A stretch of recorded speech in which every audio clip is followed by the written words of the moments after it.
क्या देखा, सरस्वती जी के एक हाथ में पुस्तक है, एक हाथ में माला है और दो हाथ में बीड़ा है ना।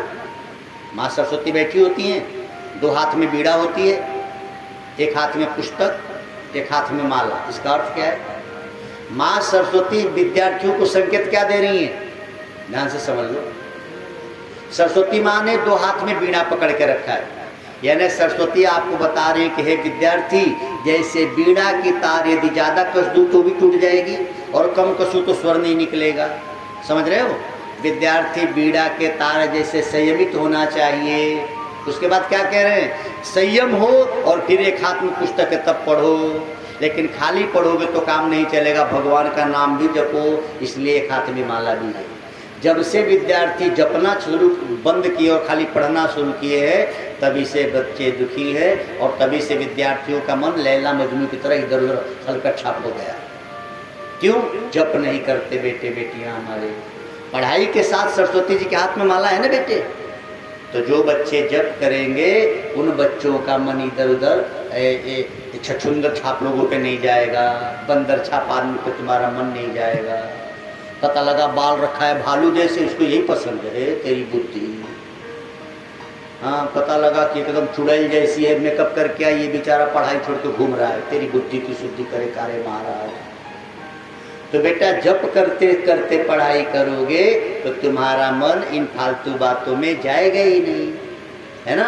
हम पुस्तक तो पढ़ते हैं, सरस्वती जी के हाथ में पुस्तक है, लेकिन हम जप नहीं करते। माला भी तो है बेटा, मैं नहीं कह रहा हूँ, सरस्वती माँ कह रही हैं। हर विद्यार्थियों को जप करना चाहिए।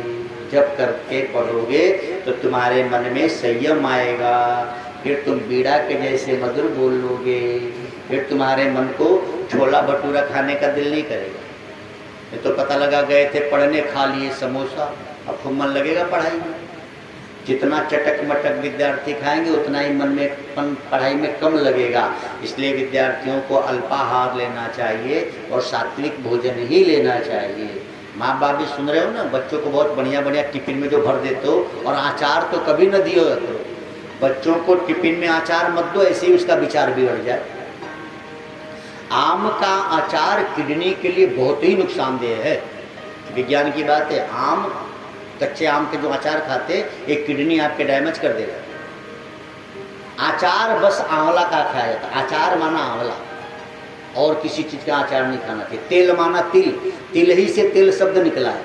हमारे पूर्वज सरसों का तेल नहीं खाते, तिल का तेल खाते, इसलिए स्वस्थ रहते। तिल तेल शब्द से निकला है और आचार आंवला शब्द से निकला है साहब।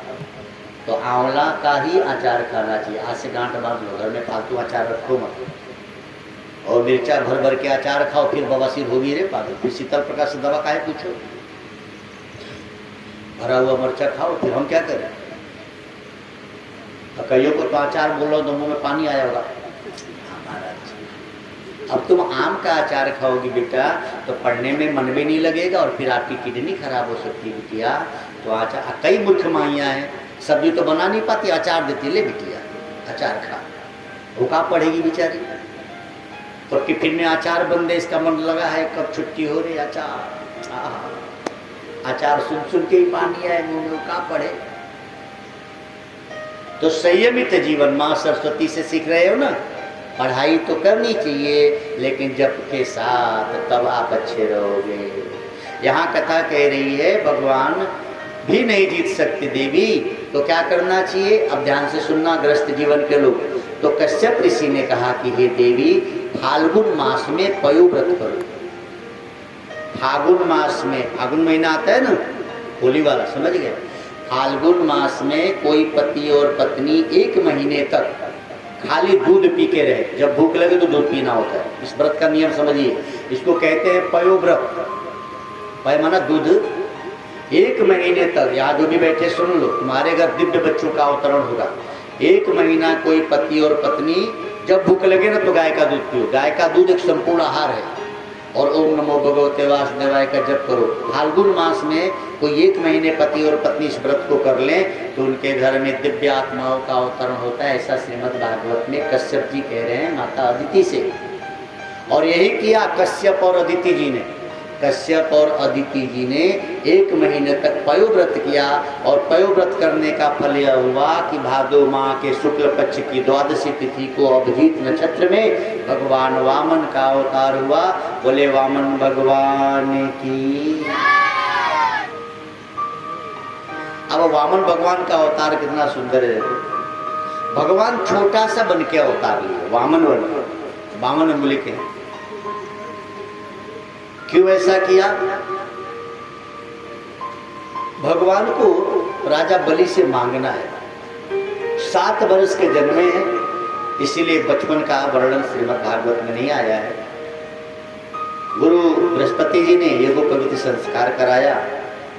माता धरती ने आसन दिया बैठने के लिए। यज्ञोपवीत संस्कार में बच्चों को मिलता है, दिया जाता है भिक्षा।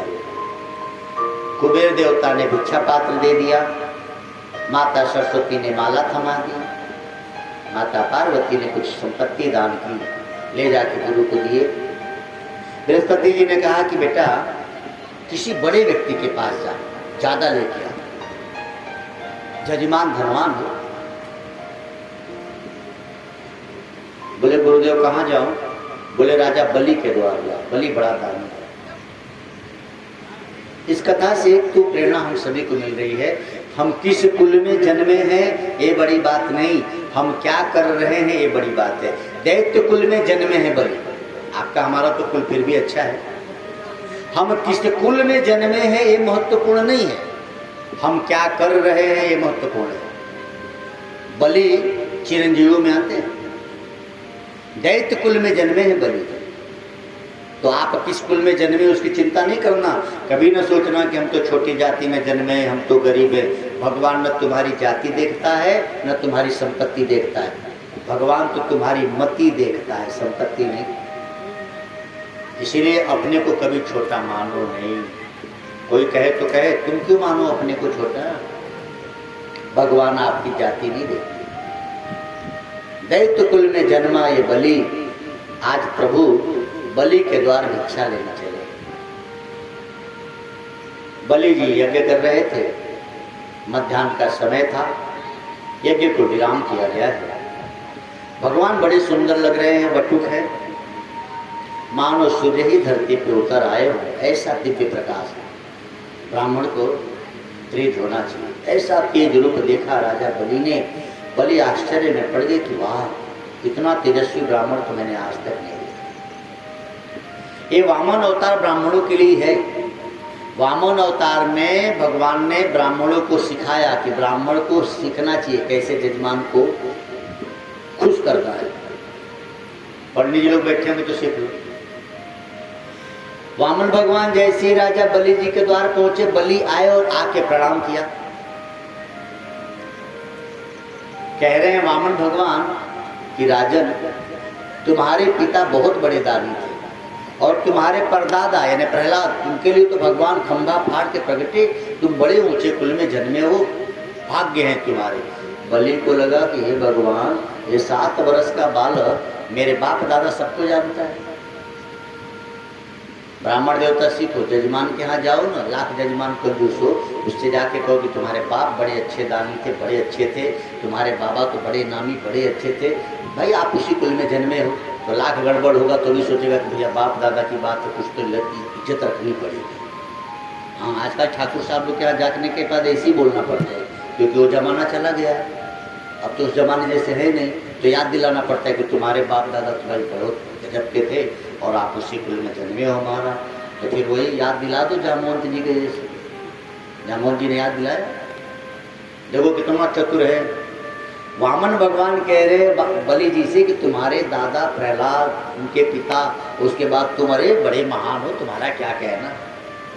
बलि के मन में हुआ कि बाप रे, इतना छोटा आदमी मेरे बाप दादा सबको जानता है। तो महाराज आपको क्या चाहिए? बोले देखो मैं संतोषी ब्राह्मण हूँ। बात भी सही है, ब्राह्मण संतोषी होनी चाहिए। मुझे ज्यादा कुछ नहीं चाहिए राजन। मैं तुम्हारे द्वार आ रहा था तो एक गृहस्थी के बरामदे में बैठ के संध्या वंदन करने लगा, उसने मुझे भगा दिया। तो मुझे लगा कि मेरी अपनी भी कुछ जगह होनी चाहिए। मुझे 3 कदम भूमि दे दो। ताकि मैं उतनी दूरी में बैठ के कम से कम संध्या तो कर सकूं। राजा बलि को लगा कि 3 कदम, अच्छा देखें बड़ा सुंदर प्रसंग है, आखिर 3 ही कदम क्यों मांगे? राजा बलि से भगवान ने 3 कदम क्यों? 1 कदम में भी तो सब नाप सकते थे। भ्रिकुटी विलास सृष्टिलय सोई, जिसके पलक झपकने से प्रलय हो सकता है, वो 3 कदम क्यों मांगा भाई? 1 कदम ही काफी थे। जिसके पलक झपकने से यदि प्रलय हो सकता है, ऐसे परमात्मा 3 ही कदम क्यों? 4 क्यों नहीं मांगे? 1 क्यों नहीं मांगे? 2 क्यों नहीं मांगे? 5 कदम क्यों नहीं मांगे? 3 कदम क्यों? मानो ये 3 कदम भगवान हम सबसे भी मांग रहे हैं। भगवान आपसे और कुछ नहीं चाहता है, 3 कदम, रजोगुण तमोगुण सत्वगुण, ये तीनों गुण मुझे दे दे। जब तीनों गुण हम भगवान को देंगे तो हम निर्गुण हो गए ना महाराज, गुण रहित हो गए। ये 3 गुण ही भगवान आपसे चाहते हैं। बलि से 3 कदम मांगा ऐसा नहीं है, हम सबसे भी ठाकुर जी 3 कदम चाहते हैं। तो बोले 3 कदम क्या होगा महाराज, मैं बलि जिसे दान करता हूँ उसे दुनिया में कहीं कुछ मांगना नहीं पड़ता। इसने कहा, भगवान ने कहा, लेकिन मैं ऐसा ब्राह्मण हूँ कि मैं बहुत कुछ मांगता नहीं, संतोषी ब्राह्मण हूँ महाराज, मुझे ज़्यादा चाहिए ही नहीं। तो बोले तब 3 कदम मांग लो। अच्छा देखो, ध्यान देंगे ब्राह्मण देवता, जब भी कुछ लो तो संकल्प करा के ही लो। बिना संकल्प के ब्राह्मण को कुछ नहीं लेना चाहिए। बिना संकल्प के यदि जजमान दे रहा है तो सावधान रहिए, ये जो है आपके लिए कर्ज हो जाएगा। बिना संकल्प का दान नहीं तो भिक्षा हो जाएगा। इसीलिए संकल्प बड़ा जरूरी है।